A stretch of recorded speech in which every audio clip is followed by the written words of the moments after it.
Hola, soy Ana María Villadiego y tengo 52 años. Y yo soy Claudia Juárez y tengo 50.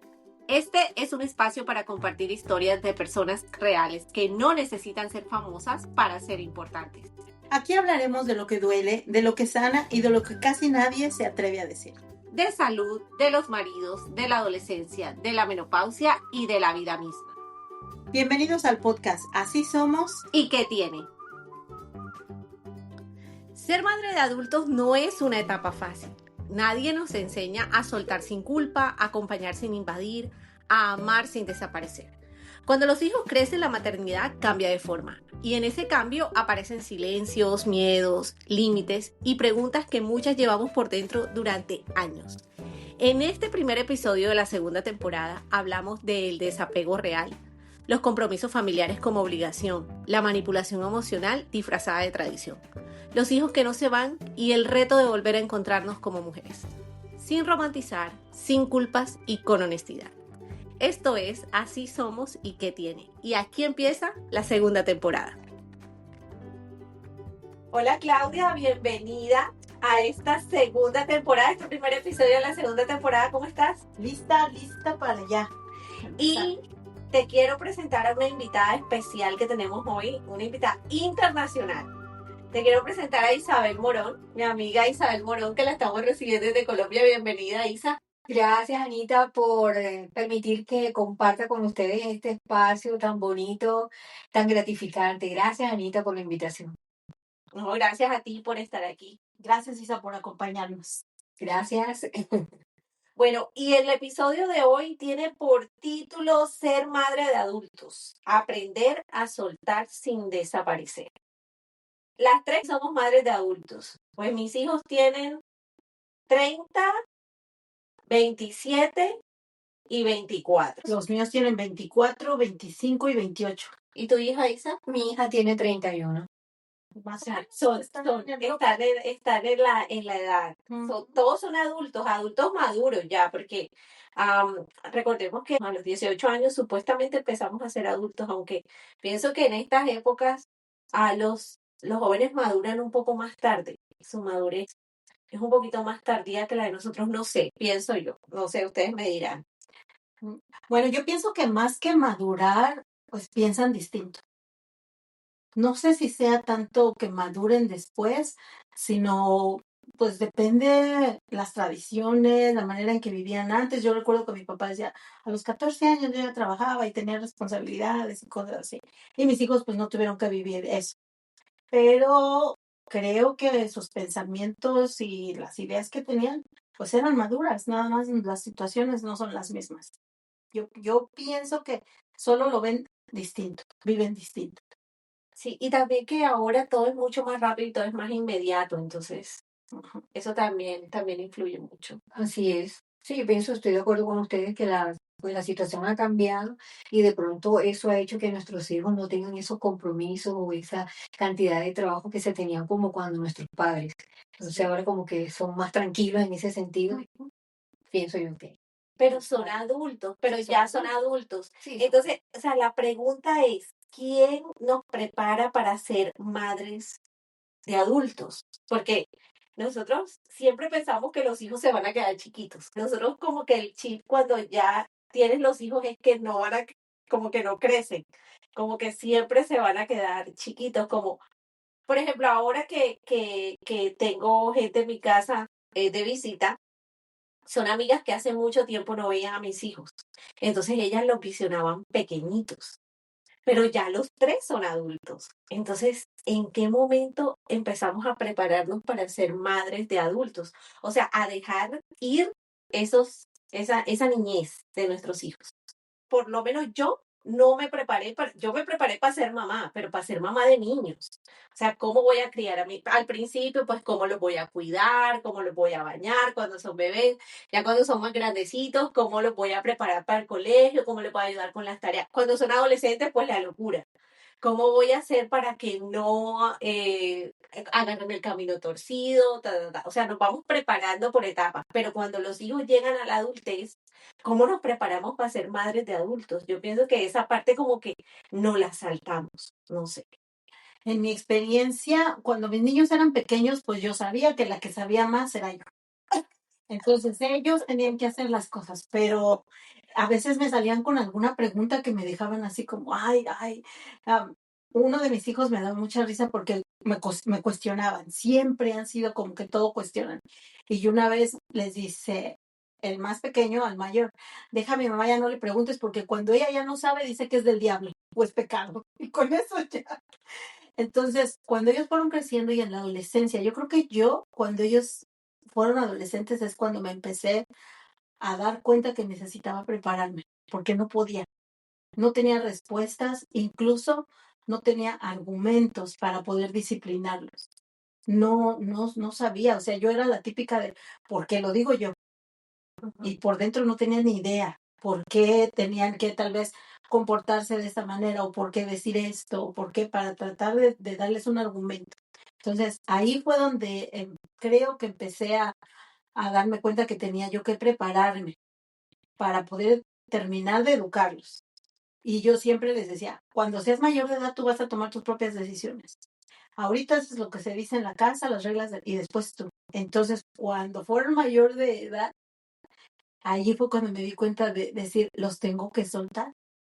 Y me costó muchísimo trabajo, como dices, soltar el control, entender que ellos podían tomar sus propias decisiones, aunque a mi punto de vista fueran equivocadas, aprender a respetarlas.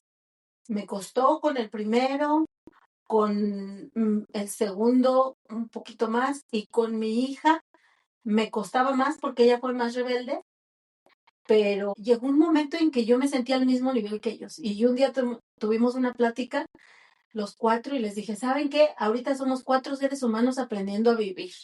Soy igual que ustedes, no sé nada. Entonces, a ver cómo le hacemos.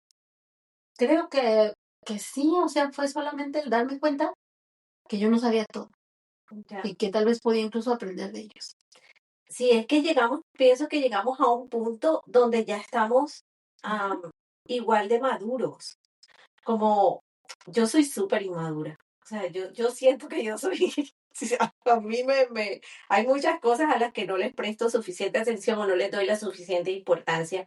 Y de pronto mis hijas sí, ¿ya? Entonces siento que en algunos momentos o en algunas situaciones se presentan algunas situaciones y ellas actúan con mayor madurez que yo.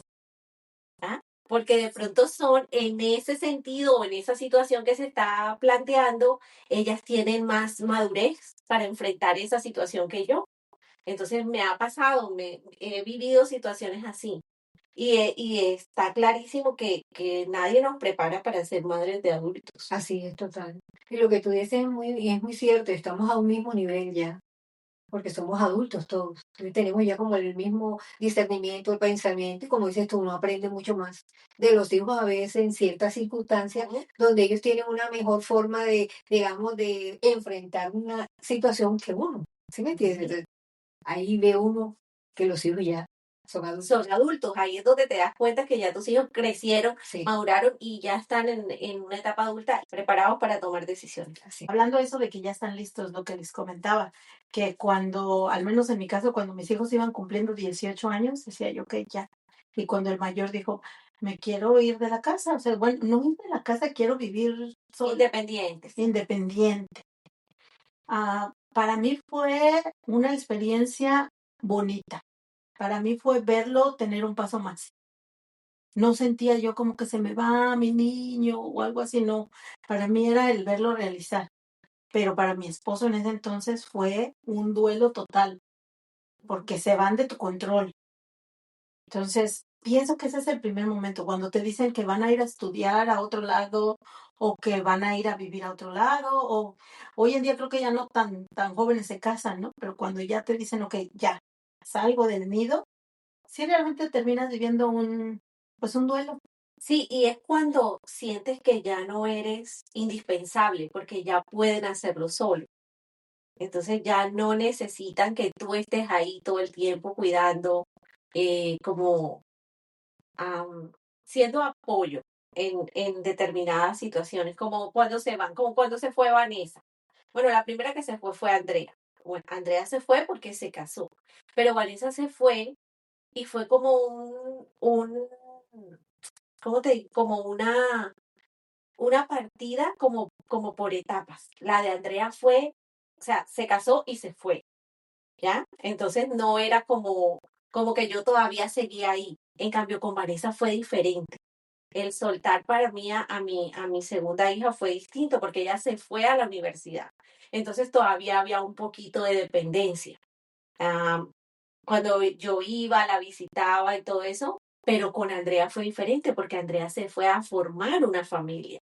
Vanessa no, Vanessa se fue por cuestiones de la universidad y porque era necesario que se fuera, pero todavía seguía, de pronto no dependiente de mí, porque ellas han sido muy independientes, emocionalmente independientes y económicamente también.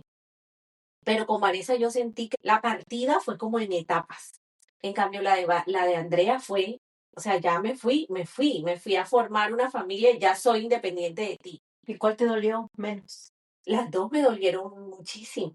De Sí. pronto, sí, la de Andrea me dolió mucho porque fue muy rápido. Aparte de eso, Andrea se casó muy joven. Entonces, me dolió mucho. Y ella vivió 6 meses cerca de mí, en la misma ciudad, pero a los 6 meses se fue a otro estado, lejísimo. Entonces, para mí fue muy duro. Pero con Vanessa fue por partecitas, como primero la universidad, después se fue a otra universidad un poquito más lejos y yo como, ok, me hacía esa parte mental de que está en la universidad, va a regresar. Pero ya la última vez, ya cuando vino ya graduada de la maestría, pues ya no regresó conmigo Mm. porque ya consiguió trabajo en otro lugar. Entonces fue como el desprendimiento fue por partes. Pues, y el de Juan Esteban está como intermitente, porque va y viene, va y viene, va y viene. Entonces, no, de pronto se va y está un tiempo y después regresa, pero no se va completamente. Entonces también está siendo como muy intermitente. Pero son tres personalidades distintas. Pero el dolor, claro, el dolor de desprenderse de un hijo es bastante complicado. Igual, bueno, esa es mi situación, la de ustedes es diferente. Como Ujú. Isabel siempre ha estado muy moviéndose de un lugar a otro, Sí, entonces sí. para ella ha sido diferente. Mi situación es un poco diferente a la de ustedes porque por mi profesión me tocó viajar mucho. Y mi hija, pues, a raíz de que yo quedé viuda muy joven, con ella pequeñita, pues mis padres me ayudaron a criarla. Entonces yo era la que andaba viajando y saliendo de la casa y llegando a la casa. Y pues mi hija prácticamente veía más era a mis padres que a mí. Entonces de pronto ella ese desprendimiento conmigo no ha sido como tan fuerte cuando ella se casa, que ella ya va a formar su familia porque nosotros estábamos de pronto en ese estilo de vida, que yo era la que viajaba, la que estaba fuera de la casa por un mes y medio, dependiendo de la obra, lo que durara, así yo andaba fuera de la casa. Pero sí, el desprendimiento es triste, o sea, uno siente que con que se le sale algo de uno cuando ya ellos forman una familia, ya no porque dependan económicamente de uno, sino porque ya no hay como que, digamos, ese sentir los que son de uno solamente y ahora pasan a ser de su esposo o de su familia. Entonces eso siempre pues a uno le causa tristeza o sí, pero esa es la vida, ¿no? Esa es la vida. Yo fíjate, ay, no sé, yo a veces pienso, antes decía, "Ay, no, yo soy mala madre", pero ahora ya digo, soy distinta, que ya no me califico tanto, pero como dices tú, cuando tú sentías que tus hijas ya no te necesitaban, y yo creo que desde que eran niños a los míos, yo ya quería que no me necesitaran. Y no sé si porque, bueno, yo por la mayor parte de la infancia de mis hijos yo tenía depresión y ansiedad. Entonces muchas veces no me sentía funcional para ellos. Entonces no sé si gracias a eso también yo trataba de decir, solucionalo, porque no tenía yo ni la capacidad mental ni la fuerza. Claro. Entonces, como desde pequeños fui tratando de hacerlos ir a la librería y que sacaran su tarjeta ellos y yo los veía. Ve, tú puedes, corre, ve a hacerlo. Lo irónico es que yo los motivé a que ellos hicieran tantas cosas solos, pero yo no las hacía en mi vida, sino yo solamente. Entonces, cuando se fueron, yo siento que yo no viví un duelo así tan drástico, porque para mí era como verlos lograr muchas cosas que yo tal vez hubiera querido hacer. Entonces para mí era como un triunfo decir, te estás yendo, lo estás haciendo, qué bueno, ya vas por tus sueños. Yo soy muy idealista. Cuando mi hijo se fue la primera vez, pues no tenía carro ni nada. Entonces solamente lo fuimos a dejar a la estación del autobús con su mochila cargando. Sí, lloré todo el camino y por el primer año yo lloraba, comía y lloraba porque pensaba, ¿ya habrá comido? ¿Qué estará comiendo? ¿O estará enfermo? ¿Cómo estará? Era ese duelo, digamos, el dolor de él. Los otros, como vivían cerca o algo, creo que no terminé de sufrirlo tanto, pero era más la alegría que yo sentía de verlos que ellos estaban eh, evolucionando o madurando. Eso me causaba más alegría que pensar que se fueron de mí, porque siento que nunca los he tenido distantes. Ujú. Sí, porque es como soltar, pero no desaparecerte. Cada familia es diferente y también pues traemos tantas cosas arrastrando de nuestra niñez y de nuestra Las crianza, de tradiciones. nuestras tradiciones, de Ujú. que y cada familia es distinto, cada mamá y cada papá actúan de manera diferente cuando los hijos se van o cuando los hijos quieren independizarse. Pero es esa parte, es como suéltalo, pero no desaparece. O sea, aquí yo estoy, o sea, yo voy a estar aquí cuando tú me llames, cuando tú me busques, cuando tú me necesites, pues yo soy así. Yo no voy de metida a buscar ni a mirar. Cuando me llaman, voy. Si no me llaman, no voy. Porque tampoco quiero ser la suegra metiche. Sí. Así es. Porque eso es muy feo. O sea, Ujú. tampoco quiero ser la suegra metiche. Pero es esa parte, como soltarlos, dejarlos, pero que ellos sepan que aquí estás. Ujú. Ujú. Hacer que el soltar o el desprendimiento sea un acto de amor. Pero cuando es una tradición de la familia, por ejemplo, yo tengo un amigo que tiene mi edad y recuerdo mucho esa conversación porque hace como 6 años un día hablando le pregunté, ¿qué van a hacer en Navidad? ¿Y qué van a hacer qué planes para Navidad tienen? ¿Pero ella está ¿O algo? casado o...? Ya casados, Ah, pues sí, es de mi edad. Y él me decía, desde que yo conocí a mi esposa, las Navidades son en casa de mi suegra. Siempre, todos los años, religiosamente, la Navidad se pasa en casa de la mamá de ella y todos los hijos tienen que estar allí. Y le decía, ay, pero nunca han tenido una Navidad distinta.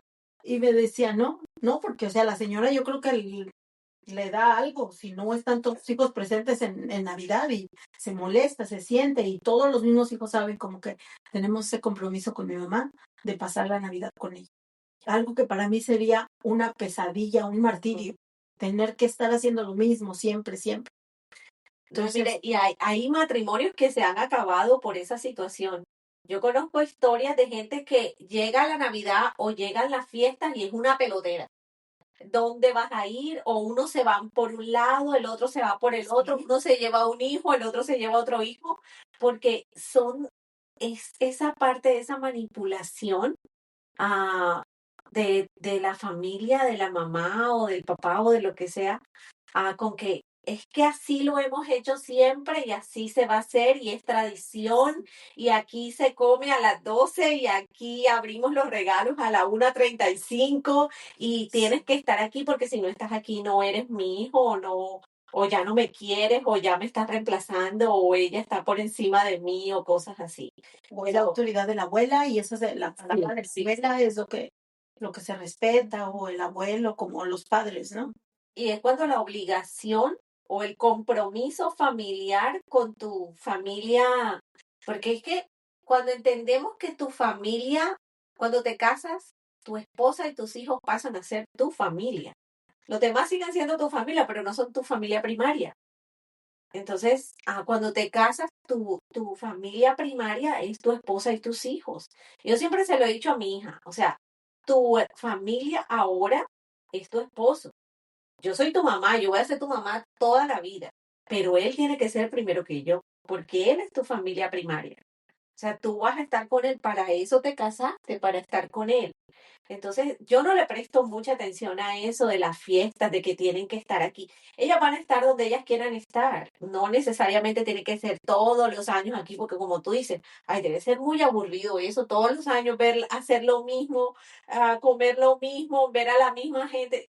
De pronto para algunos es muy divertido y eso pero siento que es como un compromiso, es como una obligación que te puede traer problemas si no lo sabes. Sí, así es. Y quiero como que cerrar ahí como un paréntesis, y es que es bíblico que tú dejarás a tu padre y a tu madre para formar una familia. Y tu familia ahora es la que tú vas a organizar con tu esposo, con tu pareja y tus hijos. Entonces, ir a visitar a los padres o pasar con ellos debe ser algo que no debe ser una obligación, porque Sí, la obligación tuya es con tu familia, pasar sí. con tus hijos, con tu esposo, con tu esposo. Pero y entonces eso tendrá que ver porque esos padres no han terminado de soltar a los hijos. Exactamente, así Claro, es. el que no están preparados para Para poder soltar. quedarse, No estaban exactamente. listos para tener hijos adultos. Es correcto, Ándale. sí, Sí, eso es. porque o cuando dices, por ejemplo, como mamá, me tienes que hablar diario por teléfono, por ejemplo, ahora que tenemos el teléfono. No se han como que mentalizado que su hijo ya es un adulto y que ya formó una familia. Ajá. Sí, yo he conocido madres que, por ejemplo, le pueden decir al hijo, tú tendrás 60 años, pero si yo quiero agarrar un palo ahorita y te doy Es, porque tú vas a hacer lo que yo diga porque soy tu mamá. exacto, O tú podrás estar más grandote, pero vas a hacer lo que yo diga. Pero siento que depende de eso. No lo sigues viendo, como decías tú, Ana, como niños. Ujú. Y correcto. entonces tú sigues siendo el adulto y él, aunque tenga 50, 60, los años Era que el sea, niño. va a seguir siendo el niño, el que no aprendas a respetar, que ya crecieron, que tienen que, pues, que despegarse, Y cortar muchas el veces cordón. ni siquiera son los papás, muchas veces incluso son los hijos, porque yo he escuchado comentarios de hombres, incluso de mujeres que dicen, es que primero es mi mamá. O sea, olvídate que yo me voy a pasar contigo, yo primero voy a ir a pasar la fiesta o lo que sea con mi mamá. Y incluso hay hombres que son así. Hay hombres que dicen, no, vamos donde mi mamá y la pasamos allá porque mi mamá fue primero que tú. Sí, en México así dicen, yo primero tuve madre, o mamás que dicen, primero tuviste madre. Exacto. Y allí es donde dices, híjole, yo viví una experiencia con mi ex esposo. Una ocasión él llegó de trabajar y se acercó y me dio un beso, pues de que iba llegando, y después fue a darle a su mamá el beso. Y su mamá se lo rechazó. Y le dijo, quítate de aquí. Ya la besaste a ella primero. Ella es primero que tú, ahí queda. Y yo sentí, o sea, porque no lo había yo ni siquiera en mi mente lo había yo pensado algún día así. Entonces, creo que a mí ese tipo de experiencias es las que me hacen pensar, yo voy a tener cuidado o tratar de estar consciente de yo no hacer eso. De no hacer eso. Ujú. Porque lo he visto, digamos, fuera. Ya, porque cuando es algo forzado, yo pienso que el vínculo se desgasta. Pues lo digo por mí, no sé. Cuando a mí me presionan a hacer algo, me pongo como un bloqueo, como, ok, me estás presionando a algo, espérame, no, No, pero, porque hay algo que no está bien. pero como dice Isa, habemos adultos que todavía nos mantenemos en el niño. Sí, Ujú. Y entonces tú dices, tú puedes saber, ok, mi mamá, mi papá son controladores, quieren que yo cene con ellos todos los domingos o quieren que yo haga esto o algo. Es que es mi mamá. Y todavía ellos siguen manteniéndose en esa idea de, es que es mi mamá, yo lo tengo que hacer. así es. Ujú. Y voy a tomar una decisión y tengo que consultarla con mis padres.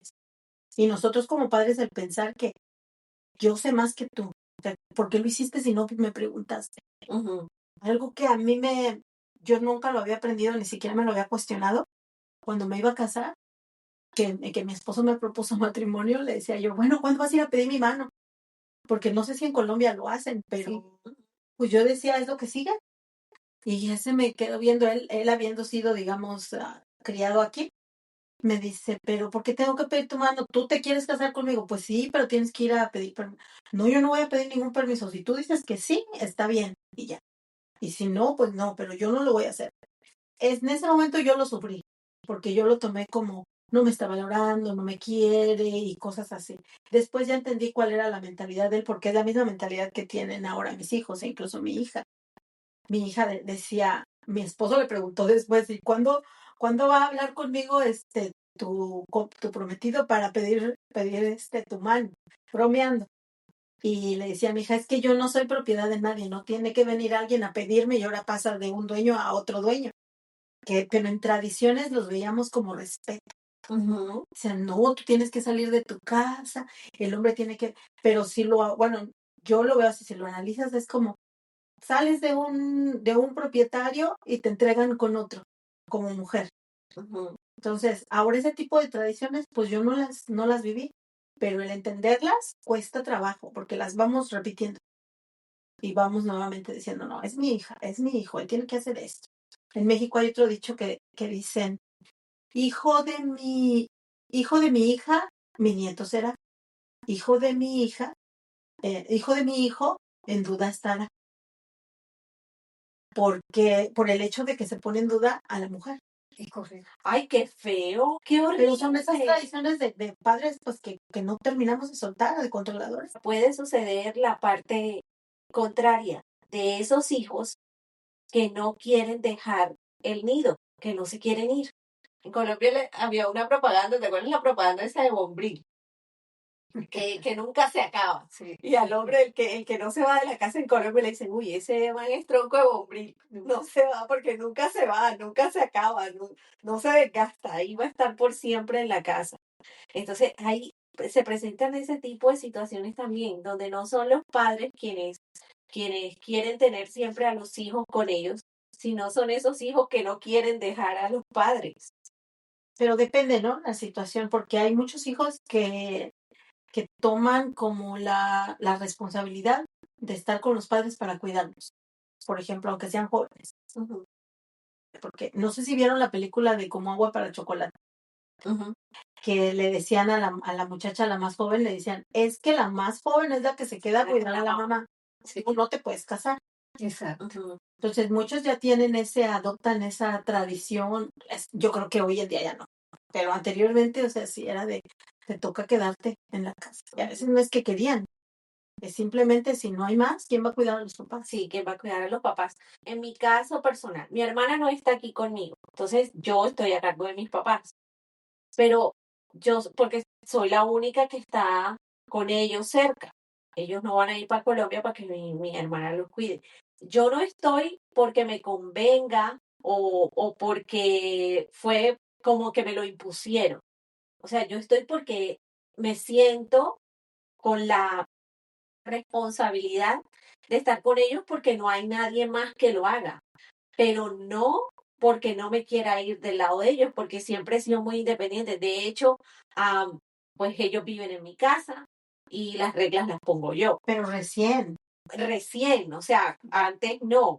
Entonces, es como identificar que cada caso es diferente.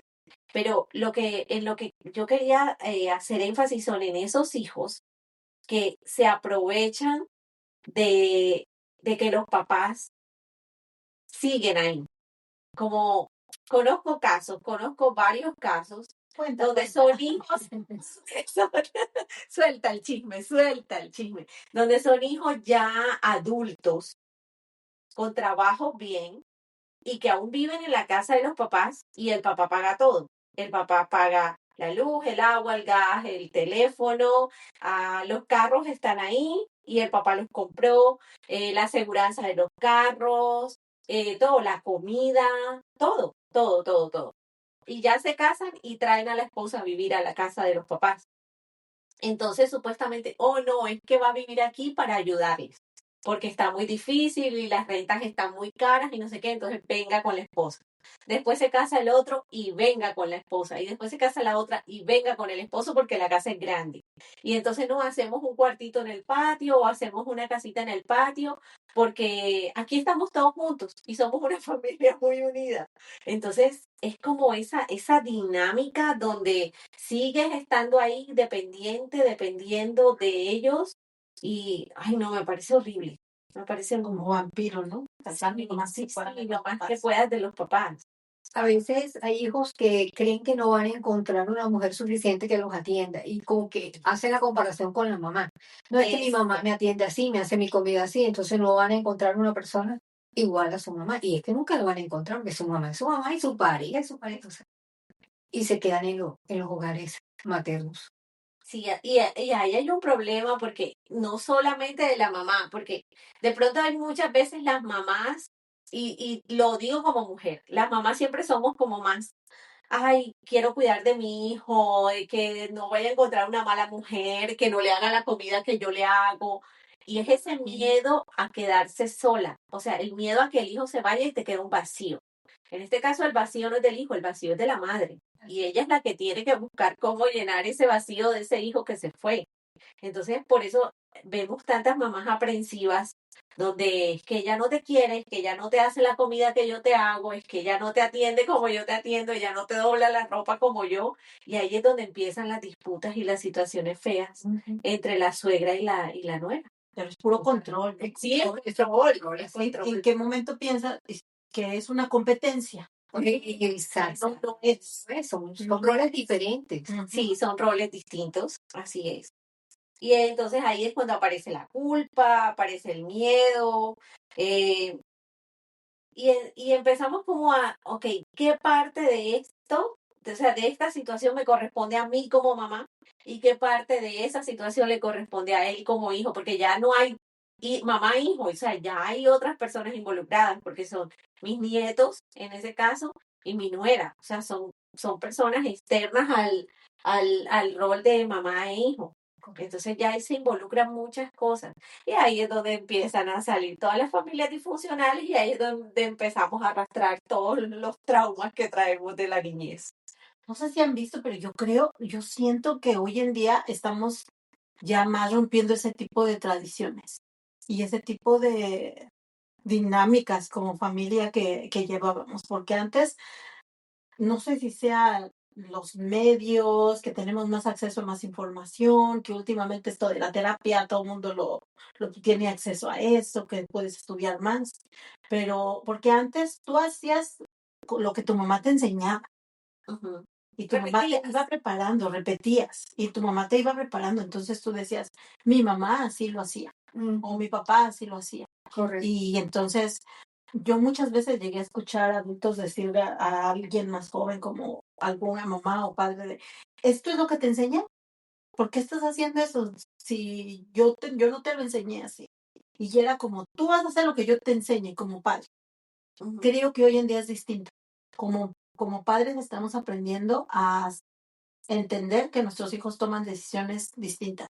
Ujú. Siento que, o sea, en conversación todavía encuentro así, personas que todavía tienen esa idea, ¿no? De, no, es que yo con la experiencia que tengo, yo sé cómo es esto y algo, pero creo que ahorita es más, un poquito más, estamos más, como decíamos al principio, entendiendo que igual y nosotros vamos a aprender de ellos. Y empiezas a respetar. Sí, todo está basado en el respeto. Y yo pienso que en la medida en que aprendemos y reconocemos que son adultos, nos vamos a respetar como adultos. Cuando nosotros entendemos que nuestros hijos son adultos, el chip nos va a cambiar completamente. Yo pienso que esas mamás así aprensivas de los hijos, que no sueltan a los hijos, es porque todavía los identifican como niños. Así es. No, todavía no están conscientes de que sus hijos son ya personas adultas, responsables, porque también es eso, es la inseguridad. O sea, si tú estás segura de lo que criaste, ¿por qué te da miedo soltarlo? O sea, si estás segura que hiciste un buen trabajo, ¿por qué te da miedo soltarlo? En algún lugar yo leí que la fórmula para tú saber que fuiste una buena mamá es cuando tus hijos son totalmente independientes de ti. Ahí es donde te das cuenta que hiciste un buen trabajo. Entonces, si sabes y estás segura que hiciste un buen trabajo con tu hijo, con tus hijas, con tu hijo, ¿por qué no lo sueltas? O sea, ahí está lo que yo creé. Ese es mi producto final. Ahí va, y va afuera con todo, va con todo. Va una persona bien, un ser humano que formé de acuerdo a mis capacidades como mamá, obvio con mis limitaciones, pero hice lo mejor que pude. Entonces va al mundo a enfrentar una vida como la enfrenté yo, como adulto también. Pero mucho de eso va ligado a las inseguridades que tenemos. Mi hijo el mayor terminó su carrera en la universidad y yo me acuerdo que cuando él terminó high school, aquí hacen una gran fiesta cuando terminan la preparatoria. Y es como que, uy, un gran logro. Entonces, cuando él terminó la preparatoria, yo pienso que hasta fui dura, porque me dijo, vamos a hacer una fiesta o algo, porque yo ya terminé. Y yo le decía, pero ¿por qué te voy a hacer una fiesta? Porque estás terminando la educación básica. Es tu responsabilidad, le decía yo. No, cuando termines la universidad, termines una carrera, que tú te vas a pagar, que tú vas a hacer comprar tus libros, tus estudios y que estés trabajando, ahí sí va a ser un gran logro que tú tengas. Y se quedó como, porque ahorita no compras tu ropa, no pagas tu renta, no pagas tus libros, no, es lo único que tú haces. Y yo no a ninguno les hice ninguna, digamos, fiesta o de preparatoria. Y cuando terminó la universidad, pues sí le dije, y lo lograste tú solito. Porque lo que yo te decía, nunca le dimos un solo centavo para la escuela. Nunca, él compró un carro viejito y trabajaba y estudiaba al mismo tiempo y nunca nada, porque pues, no lo teníamos. Pero creo que tal vez aunque lo hubiéramos tenido, yo siempre les decía, lo que tú logres por ti mismo, te vas a saborear mejor, lo vas a saber más. Entonces, cuando él terminó, yo sí le decía, estoy, estoy muy feliz de ver tus logros y son solo tuyos, le decía. O sea, no compartes nada conmigo porque realmente 100% lo que tú estás logrando en tu vida es en base a tu esfuerzo. Entonces, te escucho y pienso, ay, yo no hice mucho. No, pero igual yo tampoco soy así como de dar todo. Yo pienso en lo que le enseñaste para que lograra ser un ser humano Sí, bien. disciplina. La disciplina, la responsabilidad, los valores, todo eso. De eso era a lo que me estaba refiriendo, no tanto lo que le demos materialmente o lo que podamos. Obvio, sí, pues yo he ayudado a mis hijas en la medida en que he podido, porque tampoco ni soy millonaria ni tengo dinero para mantenerlas a ellas ni mantenerme yo, apenas si me puedo mantener yo. Pero es eso lo que hablaba yo en el bloque anterior, de cómo muchos padres piensan que amamos más a nuestros hijos cuando les entregamos todo, cuando les damos todo. Como te pago el carro, te pago la casa donde vives, te doy comida y no te vas de aquí. Y así siento que te demuestro más mi amor. Pero es control. Es control, claro, es Es control. disfrazado. Porque muchas personas aprovechan el momento para decir, pues ese carro que tú traes te lo compré yo. Ujú. Pues tú estás aquí y es una manera el que como padre tú quieras tener a tus hijos viviendo en la casa, es una manera que tú vas a saber dónde están, con quién hablan, qué están haciendo Control. y que tú vas a tener el control disfrazado de Y que es amor, de tu casa, ayuda. y que es tu casa, y que ellos siempre van a estar bajo tu jurisdicción, por decirlo así. Sí, Y sí, uno tiene que criar hijos para la vida. Los hijos no van a ser eternos con uno, o sea, son hijos para la vida. Tú tienes que hacer tu mejor papel como padre, educarlos, formarlos y entregarlos a la vida. Y que ellos sean los que se defiendan y, así como uno, también hagan todo su futuro. yo por ejemplo ahorita que mi hijo que viene de vacaciones, la primera semana todas las noches salía con sus amigos y la segunda se enfermó y le dio una gripa bien fuerte. Entonces, como todo el día él estaba acostado y en la casa, como a la tercera noche, me habla mi hija y le digo, oh, tu hermano está enfermo, aquí está. Y me dice, ¿y tú feliz? Pues sí, porque decía yo, aquí está, aquí lo veo, ¿dónde está? Entonces, el control, lo que decimos, el control. Sí, y ya queremos cerrar este primer episodio de esta segunda temporada con esta frase. La encontré, creo que la encontré en Facebook, dice, criamos para que sean libres. Amar también es tener el valor de respetar esa libertad. Pues gracias por habernos escuchado. Yo también solamente quisiera finalizar con unas pequeñas palabras. Entendemos que todas pasamos por un duelo de soltar a nuestros hijos, que todas sentimos de repente que un pedacito de nosotros se va, pero si nosotros nos enfocamos en crecer nosotras como personas, en centrarnos en nosotros, un poquito vamos a aprender a soltarlos, dejar de verlos como niños. Muchas gracias por estar con nosotros, Isabel. Ha sido un placer haber compartido contigo estos momentos. Gracias por tus experiencias. Gracias por todos estos minutos que nos has regalado. Dos cosas importantes, Ana. La primera, ¿dónde escucharnos? Nuestro podcast está en Spotify, Amazon Music y en YouTube. Y cada domingo después de las 8 de la noche hay un episodio nuevo. La segunda, queremos escucharte. Si conoces a alguien con una historia que valga la pena contar o si tú quieres contar la tuya, escríbenos. Nuestro correo es asisomosyketiene@gmail.com. En Spotify puedes seguirnos para no perderte nada y en YouTube suscríbete y activa la campanita. Síguenos en nuestras redes sociales. En Instagram, Así Somos y Que Tiene. Y en Facebook, Así Somos y ¿Qué Tiene? Gracias por estar aquí, gracias por acompañarnos. Nos escuchamos el próximo domingo. Chao, chao.